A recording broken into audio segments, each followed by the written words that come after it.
Welcome friends, welcome to this new episode। और इस episode में हम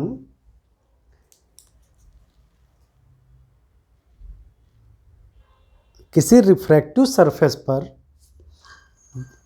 या किसी रिफ्रैक्टिव सरफेस के आगे अगर कोई ऑब्जेक्ट रखा हो और वो रिफ्रैक्टिव जो सरफेस है वो स्फेरिकल हो, ठीक है, मतलब स्फेयर का कोई पार्ट हो, जैसे ये एक कॉन्वेक्स स्फेरिकल सरफेस है। तो किसी रिफ्रैक्टिव सरफेस के आगे या रिफ्रैक्टिव सरफेस के किसी भी साइड, इसके इस ओर भी कोई ऑब्जेक्ट रखा हो, यहाँ जैसे ओ, तो इसका इमेज कहाँ बनेगा, इसका हम फार्मूला निकालेंगे, ठीक है। तो हमने क्या किया, हमने ये एक स्फेरिकल रिफ्रैक्टिव सरफेस बनाया जिसका नाम रख दो हम जेड और एक्स। ये जेड पी एक्स एक कॉन्वेक्स स्फेरिकल सरफेस है, और ये मान लो पूरा एक ट्रांसपेरेंट मीडियम है और जिसका रिफ्रैक्टिव इंडेक्स μ2 है। ये रिफ्रैक्टिव सरफेस के इस साइड, फ्रंट में इस साइड, कहीं भी हो, अंदर भी हो, फार्मूला हर जगह काम करेगा। इस साइड यहाँ पर मान लो एक ऑब्जेक्ट ओ रखा हुआ है जो पोल से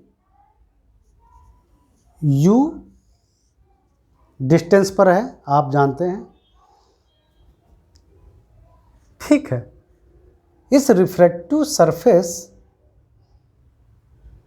का जो सेंटर ऑफ कर्वेचर है वो ये है C।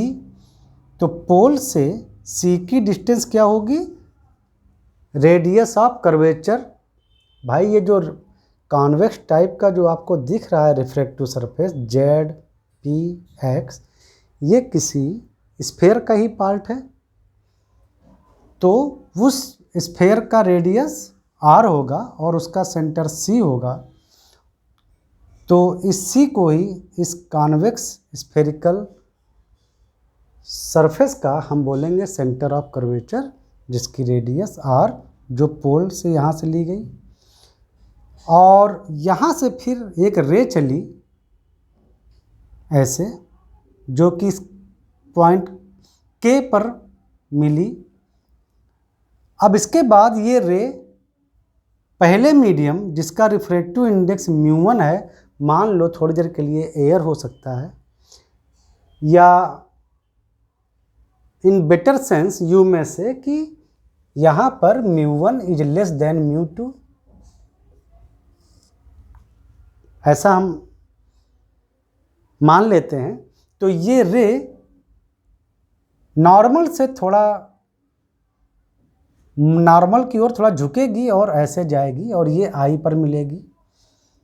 ये ओ से यानी ऑब्जेक्ट से एक दूसरी रे चली जो कि बिल्कुल सेंटर ऑफ कर्वेचर पोल इनसे मिलती हुई गई और दोनों आई पर मिली, तो ये हुआ इमेज। इमेज की डिस्टेंस पोल से क्या लेते हैं हम, v लेते हैं, ये हमको पता है। अभी हमने थोड़ा फिगर क्लियर बने इसलिए μ1 इज लेस देन μ2 ले लिया, ऐसा कोई बंदिश नहीं है। ये हाई रिफ्रैक्टिव इंडेक्स मीडियम हो सकता है जहाँ पर ऑब्जेक्ट रखा हो, और स्फेरिकल सरफेस वाला जो मीडियम है वो लो रिफ्रैक्टिव इंडेक्स का भी हो सकता है, कुछ भी हो सकता है। तो ये जो हम जो फार्मूला निकालने जा रहे हैं वो कॉन्वेक्स सरफेस हो, convex refractive surface, convex refractive surface, या कॉनकेव हो तो कॉनकेव रिफ्रैक्टिव सरफेस,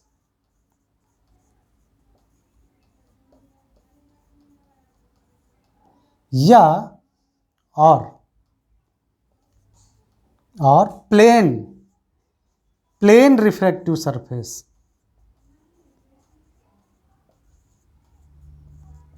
सबके लिए जो हम फार्मूला जो निकालेंगे वो सबके लिए वैलिड होगा। प्लेन रिफ्रैक्टिव सरफेस क्या होता है? जो प्लेन सरफेस होता है, जैसे प्लेन मिरर था, तो जो प्लेन सरफेस होते हैं, यहाँ पर प्लेन रिफ्रैक्टिव सरफेस है, उसका जो रेडियस ऑफ कर्वेचर होता है वो इनफाइनाइट होता है। याद रखना, क्योंकि वो कभी भी कर्व नहीं होंगे, तो ऐसा माना जाएगा कि ये इनफाइनाइट पर कर्व कहीं पर होगा जाके, तो रेडियस जो लेते हैं वो इनफाइनाइट लेते हैं। प्लेन रिफ्रैक्टिव सरफेस का जो रेडियस ऑफ कर्वेचर है वो इनफाइनाइट लेते हैं, ठीक है। बाकी कॉन्वेक्स रिफ्रैक्टिव सरफेस और कॉनकेव रिफ्रैक्टिव सरफेस की रेडियस ऑफ कर्वेचर फिक्स होती है, मतलब कुछ डिफिनिट अमाउंट होती है। तो ये जो फार्मूला हम जो निकालेंगे वो सब पे लागू है। इसके अलावा ये चाहे रियल इमेज बने चाहे वर्चुअल इमेज बने,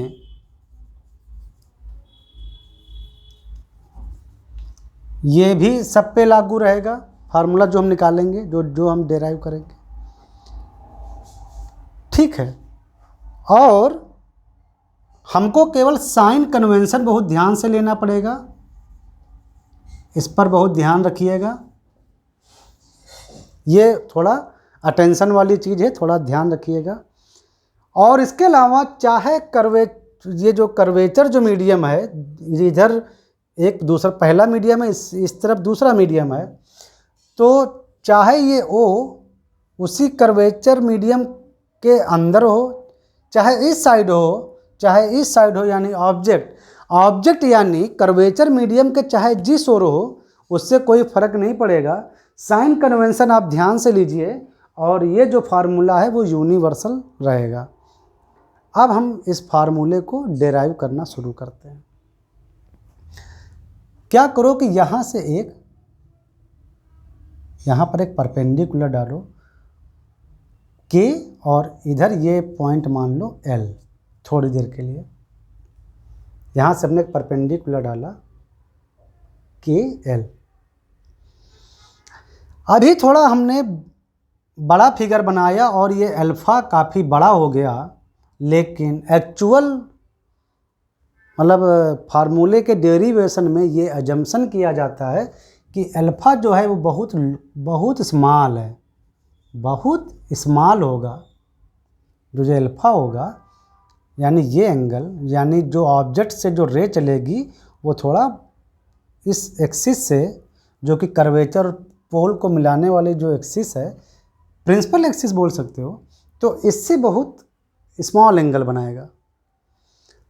स्मॉल एंगल बनाएगा तो उससे क्या होगा कि जो एल पॉइंट है वो नियरली पी पे होना चाहिए। एल पॉइंट नियरली पी के पास होना चाहिए, यानी ओ पी और ओ एल कह सकते हो, आप सेम रख सकते हैं, या सी एल को आप सी पी भी लिख सकते हैं, पी आई को आप एल आई भी लिख सकते हैं, यानी एल जो पॉइंट होगा वो पी के बहुत करीब होगा, ऐसा इस डेरिवेशन में अजम्पशन किया गया है, क्योंकि ये अल्फ़ा बहुत छोटा माना गया है, तो हम इसका यूज करेंगे। हालांकि फिगर में पी और एल के बीच में आपको काफ़ी गैप दिख रहा है, ये इसलिए कि हमने बहुत बड़े स्केल पर आपको बताया है, लेकिन ये जो फार्मूला हम डेराइव करेंगे ये सिंपलिसिटी पर बेस्ड है। आगे चलते हैं। अब देखो, पहले क्या करो कि tan अल्फ़ा निकाल लो। tan अल्फ़ा, ये एंगल अगर अल्फ़ा है तो tan alpha equal to K L divided by O L, और ओ एल को आप ओ पी भी लिख सकते हो, क्योंकि पोल से हमको ऑब्जेक्ट की डिस्टेंस u पता है, तो ओ एल की जगह पर आप ओ पी लिखो, क्योंकि एल जो है वो पी के बहुत बहुत करीब होगा। सिमिलरली आप tan बीटा निकालो, ये एंगल अगर बीटा है ये एंगल, तो tan beta equal to K L divided by L सी,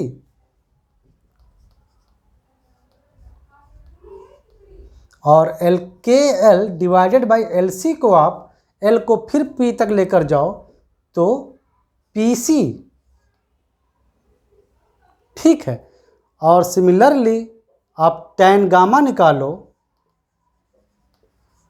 अगर ये एंगल गामा है, ये जो इमेज पर जो बन रहा है, ये एंगल अगर गामा है तो tan gamma equal to K L divided by L I, और इसको नियरली आप के L divided by L I को आप पी आई भी लिख सकते हो, क्योंकि पोल से आई की यानी इमेज की डिस्टेंस आपने ली है v। समझ में आया? चले आगे, देखो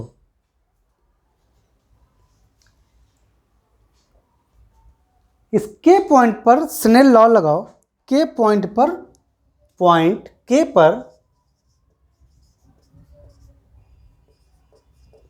एट पॉइंट के यहाँ पे स्नेल लॉ लगाओ तो रे ऐसे आई, उसने नॉर्मल के साथ एंगल आई बनाया जो कि एंगल ऑफ इंसिडेंट है, और जो ऑब्जेक्ट है जिस मीडियम से आ रहा है यानी जहाँ से ये रे स्टार्ट हुई है उस तरफ का मीडियम है म्यू वन।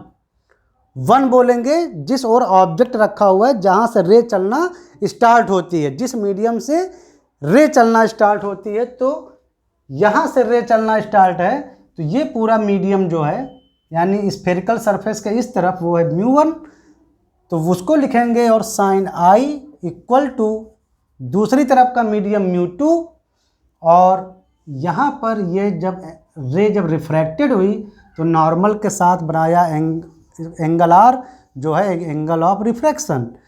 अगर आई और आर ये एंगल ऑफ इंसिडेंट और एंगल ऑफ रिफ्रैक्शन अगर ये बहुत छोटे हैं, वेरी स्मॉल, तो हम यूज कर सकते हैं साइन आई की जगह पे केवल आई और साइन आर की जगह पे केवल आर। इसको इक्वेशन नंबर डाल दो 1। अब देखो आई इक्वल टू एंगल, अगर आप देखो तो ये एंगल और ट्राई एंगल देखो के ओ सी में, के ओ सी, ये दोनों, ये एक्सटर्नल एंगल है इसके पास वाला, और ये अल्फा और बीटा का सम होगा, तो I equal to alpha plus beta. ये देखो ये ट्राई एंगल के ओ और सी का ये एक साइड का एक्सटर्नल एंगल है आई, तो आई इक्वल टू होगा अल्फा प्लस बीटा। देखो, और alpha beta are very small, यहाँ लिख देते हैं थोड़ा, अल्फा और बीटा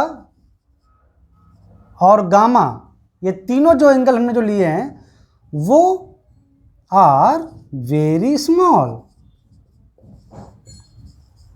जो इस फार्मूले के एजम्पशन में माना जाता है कि ये जो एंगल बन रहे हैं अल्फा बीटा और गामा, ये और ये बहुत स्मॉल हैं। Actually I R alpha beta gamma ये सब एंगल बहुत स्मॉल हैं। तो अल्फा को आप लिख सकते हो टैन अल्फा और साइन अल्फा, इसी प्रकार बीटा को आप लिख सकते हो टैन बीटा और साइन बीटा, और सिमिलरली गामा को आप लिख सकते हो टैन गामा और साइन गामा, ऐसे। और आई और आर को आपने वहाँ पर वेरी स्मॉल मान के ऑलरेडी ये लिख चुके हैं। तो यहाँ पर I equal to alpha plus beta, alpha की जगह पे वही टैन अल्फा लिख सकते हो और इसकी जगह पे टैन बीटा लिख सकते हो। टैन अल्फा के एल अपॉन ओ पी और टैन बीटा की जगह पे के एल अपॉन पी सी, ये हो गया आई। और सिमिलरली आप देखिए ट्राइंगल के सी आई, ट्राइंगल के सी आई, ट्राइंगल KCI में देखिए KCI के वापस जाइए तो पूरा ट्राइंगल बन गया। यहाँ पर भी हमको लिख देना चाहिए था ट्राइंगल OCK। तो इसमें देखो ये जो KCI है उसमें इस साइड का ये एक्सटर्नल एंगल है बीटा, तो beta will be sum of R plus gamma. तो यहां से R आ जाएगा आपका beta minus gamma. Beta minus gamma को आप लिख सकते हो, बहुत स्मॉल एंगल है तो tan beta minus tan gamma. tan beta की जगह पे KL अपॉन PC और tan गामा की जगह पे KL अपॉन PI।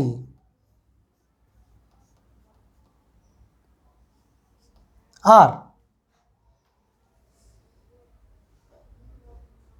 कोई दिक्कत? अब आप ये सब R जो यहाँ से जो मिला जो I इक्वेशन नंबर 2 मान लो, और ये जो R मिला इक्वेशन नंबर जो मिला 3,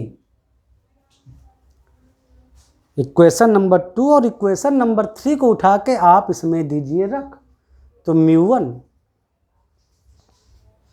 I की जगह पे KL, ये I की जगह पर KL upon OP plus KL upon PC और μ2, और R की जगह पे एंगल ऑफ रिफ्रैक्शन की जगह पे KL upon PC minus KI upon PI। tan gamma KL था, हमने KI लिख दिया। KL वही मैं कहूँ एक, तो KL कॉमन लेकर कट जाएगा तो आ जाएगा आपका μ1 1 बाई OP और plus 1 by PC equal to μ2 1 by PC minus 1 by PI। μ1 OP यानी ऑब्जेक्ट की पोल से डिस्टेंस, उसको लिखते हैं U। लेकिन रे देखिए ऑब्जेक्ट इधर है, वो सरफेस इधर है, रे इस साइड में चली यानी सरफेस के इस ओर पॉजिटिव और इस ओर सारी चीज़ें, सारी डिस्टेंस नेगेटिव पोल से, तो 1 बाई OP की जगह पे माइनस U।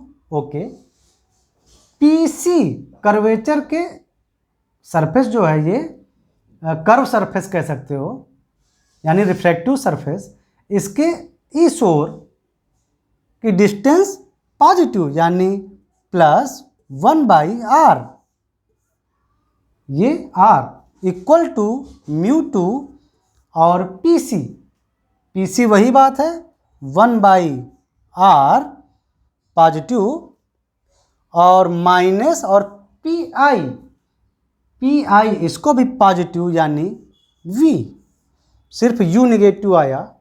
तो यहाँ से आपको आपका आ गया μ2 V उधर, उसको इधर ले आओ तो μ2, चलो चाहे एक बार हम लिख देते हैं पूरा, minus μ1 by U plus μ1 by R equal to μ2 by R और माइनस μ2 बाई V। उसको इधर ले आओ तो μ2 by V minus μ1 by U, और इसको उधर लिए जाओ तो μ2 बाई R और माइनस ये R तो बाहर हो जाएगा, माइनस तो μ2 माइनस μ1 बाई R, ये निकल आया आपका रिफ्रैक्टिव सरफेस। रिफ्रैक्टिव सरफेस से बना इमेज किसी ऑब्जेक्ट का, रिफ्रैक्टिव सरफेस से बना इमेज किसी ऑब्जेक्ट का, इस फार्मूले से आप निकालेंगे।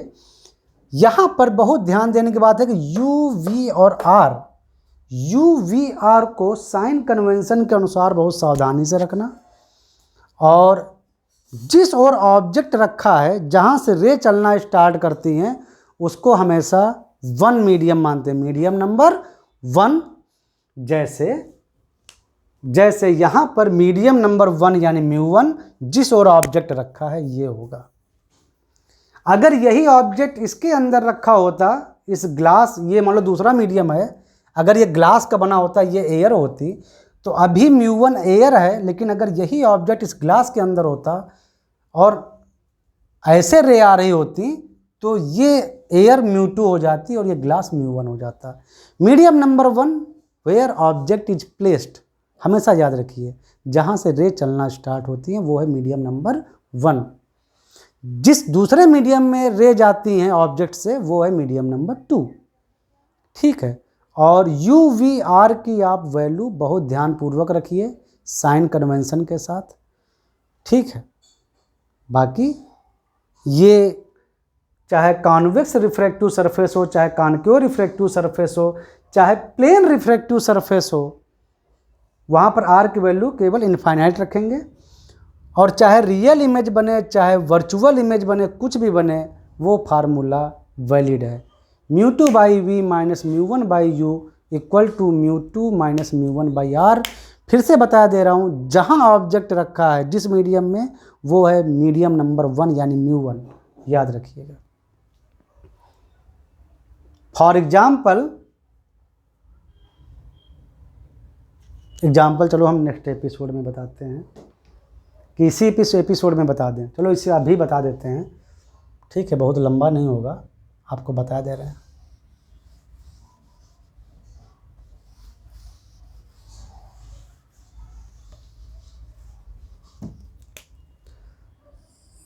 ये एक कॉन्वेक्स, या कह लो ये एक पूरा एक कांच का गोला है। ये एक कांच का एक राउंड गोला है। ठीक है,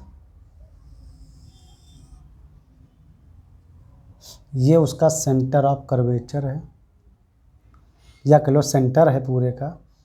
यहाँ पर एक ऑब्जेक्ट रखा हुआ है, थोड़ी देर के लिए मान लो यहाँ एक मार्बल रखा हुआ है, गोल गोल मार्बल, कंचा गोली खेलने वाला। ठीक है, ये गोला मान लो 50 सेंटीमीटर रेडियस का है, और जो एक कांच का जो गोला रखा हुआ है, यानी जो मार्बल रखा हुआ है, वो यहाँ से 25 सेंटीमीटर की दूरी पर रखा हुआ है। ये कांच है जिसका रिफ्रैक्टिव इंडेक्स 1.5 है। ये बाहर ये एयर है। ठीक है, हम यहाँ से देखते हैं, यहाँ से हम इस मीडियम से ऑब्जर्व करेंगे। ये ऑब्जेक्ट की तरह काम करेगा, तो इसको O लिखेंगे। और अब हमसे पूछा जा रहा है कि बताओ इसका इमेज कहाँ बनेगा। तो वेरी सिंपल, आप क्या करोगे, फार्मूला लिखोगे μ2/v minus μ1/u equal to μ2 minus μ1/r। Okay, वो आपका रिफ्रैक्टिव फार्मूला हो गया। ऑब्जेक्ट इस कांच के गोले के अंदर है, देखो ये स्फेरिकल सरफेस है, कोई दिक्कत नहीं। ऑब्जेक्ट इस कांच के गोले में के अंदर है, तो μ1 जो होगा यहाँ पर वो 1.5 होगा, करेक्ट। ऑब्जेक्ट इधर है तो रे इस सरफेस पर ऐसे गिरेंगी और ऐसे एक सेंट्रल जाएगी रे, मतलब रे की डायरेक्शन इधर है। इसका मतलब ये जो सरफेस है स्फेरिकल रिफ्रैक्टिव सरफेस यानी पारदर्शी जो सरफेस है, इसके इस ओर जो डिस्टेंस होंगी वो निगेटिव लेंगे आप, और इस ओर चूँकि रे इधर जा रही हैं तो सरफेस के इस ओर जो आप डिस्टेंस लेंगे वो पॉजिटिव लेंगे, और सरफेस के इस ओर जो डिस्टेंस लेंगे वो निगेटिव लेंगे।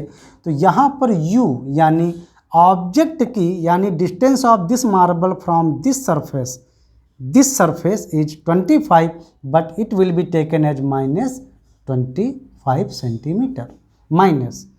सिमिलरली सेंटर ऑफ कर्वेचर से इसकी डिस्टेंस जो है रेडियस ऑफ कर्वेचर यानी r, वो होगी माइनस 50, क्योंकि ऑब्जेक्ट इस साइड है, रे ऐसे जाएंगी तो इस सरफेस के इस ओर पॉजिटिव लेंगे, उस ओर सब निगेटिव। और μ2 यानी जब ये रे पहले ग्लास में थी, अब दूसरा मीडियम कौन सा आगे है, एयर, तो जो दूसरा मीडियम है वो एयर है, तो उसका रिफ्रैक्टिव इंडेक्स 1 वो होगा μ2। जहाँ ऑब्जेक्ट है वो मीडियम नंबर 1 μ1। तो μ1 पता चल गया, μ2 पता चल गया, u पता चल गया, r पता चल गया। अब आप फार्मूले में वहाँ रख दो, तो μ2 यानी फार्मूला देखो μ2 है ना वहाँ पे, μ2 यानी 1/v। जो नहीं पता है हमको v निकालना है कि इमेज कहाँ बनेगा, हमको v पता नहीं, तो उसको ऐसे ही चुपचाप रखा रहने दो। माइनस μ1 1.5 डिवाइडेड बाई u की जगह पे -25 सेंटीमीटर में चल रहा है, चलने दो सेंटीमीटर में, इक्वल टू μ2 यानी 1 माइनस μ1 1.5 डिवाइडेड बाई r की जगह पे -50, सब सेंटीमीटर में चल रहा है। ओके, तो 1/v इक्वल टू ये उधर जाएगा तो 0.5/50 माइनस का, और ये माइनस माइनस प्लस हो जाएगा, और ये जब उधर जाएगा माइनस माइनस प्लस तो उधर माइनस हो जाएगा 1.5/25। अब आप 50 कर लो तो 0.5 माइनस इधर हो जाएगा 3 यानी -2.5/50, यानी यहाँ से v आ जाएगा आपका -50/2.5, तो ये आ जाएगा -20 सेंटीमीटर। -20 सेंटीमीटर का मतलब है कि माइनस किस ओर माइनस आ रही है, इसी ओर माइनस आ रही है, क्योंकि रे यहाँ से स्टार्ट है तो पोल के इसी ओर रहेगा इमेज, कितनी दूरी पर, -20 सेंटीमीटर की दूरी पर, यानी कहीं यहाँ पर। ये था ऑब्जेक्ट था 25 पर माइनस, तो ये भी माइनस में आया, यानी इधर ही कहीं बनेगा i। 20 सेंटीमीटर पर यही बनेगा इमेज i। और आप ये भी समझ सकते हैं, सिंस ऑब्जेक्ट और इमेज कर्वेचर जो है, यानी जो कर्व्ड स्फेरिकल सरफेस है रिफ्रैक्टिव वाला, तो उसके एक ही साइड हैं, तो ये यानी वर्चुअल बनेगा।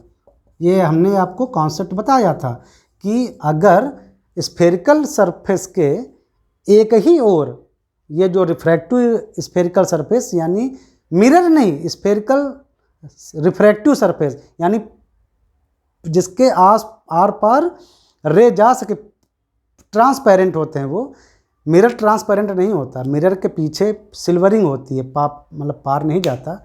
तो रिफ्रैक्टिव जो सरफेस होते हैं वहाँ अगर स्फेरिकल रिफ्रैक्टिव सरफेस वहाँ अगर ऑब्जेक्ट और इमेज सरफेस के एक ही साइड में हो, तो समझ लो कि इमेज जो बना हमारा वर्चुअल बना। तो हमको पता चल गया कि ये इमेज 20 सेंटीमीटर पर इसी साइड में बना, जो कि वर्चुअल होगा, चूँकि ऑब्जेक्ट भी उसी साइड में है। तो साइन कन्वेंशन का बहुत अच्छे से ध्यान रखिएगा, साइन कन्वेंशन का बहुत तमीज से, बहुत ढंग से ध्यान रखिएगा। चलो, हो गया आपका ये कॉन्सेप्ट क्लियर। अब मिलते हैं हम नेक्स्ट एपिसोड में, ठीक है? तब तक के लिए बाय बाय।